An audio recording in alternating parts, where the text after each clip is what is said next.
चतरा जिला के जिला के छौड़ा से प्यार हो गेलै प्यार हो गेलै प्यार हो गेलै सखी रे चतरा जिला के छौड़ा से प्यार हो गेलै प्यार हो गेलै घूमे हम गेल हलियै सखी बाजारिया हमारा एगो छौड़ा से लड़लै नजरिया घूमे हम गेल हलियै सखी बाजारिया हमारा एगो छौड़ा से लड़लै नजरिया ओकरा से हमरा नैना चार हो गेलै ओकरा से हमरा नैना चार हो गेलै सखी रे चतरा जिला के छौड़ा से प्यार हो गेलै सखी रे चतरा जिला के छौड़ा से प्यार हो गेलै घूमे हम गेल हलियै सखी बाजारिया हमारा एगो छौड़ा से लड़लै नजरिया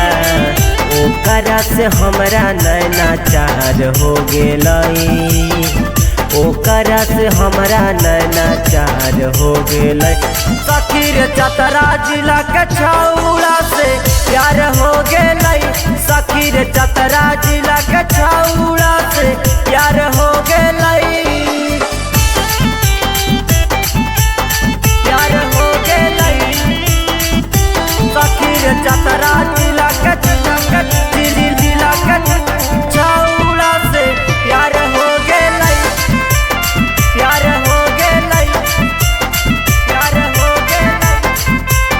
प्यार हो गेलै कई दिल कई पागल ओकर सवरी सूरतिया गे अब कैसा पाना में आधी आधी रतिया गे आधी आधी रतिया गे कई दिल कऊ पागल ओकर सवरे सूरतिया गे अब कैसा पाना में आधी आधी रतिया गे नींद उड़ गेलै हमरा चैन खो गेलै नींद उड़ गेलै हमरा चैन खो गेलै सखी रे चतरा जिला के छौड़ा से प्यार हो गेलै सखी रे चतरा जिला के छौड़ा से प्यार हो गेलै प्यार हो गेलै सखी रे चतरा जिला के जिला के छौड़ा से प्यार हो गेलै प्यार हो गेलै प्यार हो गेलै जहिया से लाग गेलै ओकरा से दिल गे ओकरा बिना भेलै जियल मुश्किल गे जियल मुश्किल गे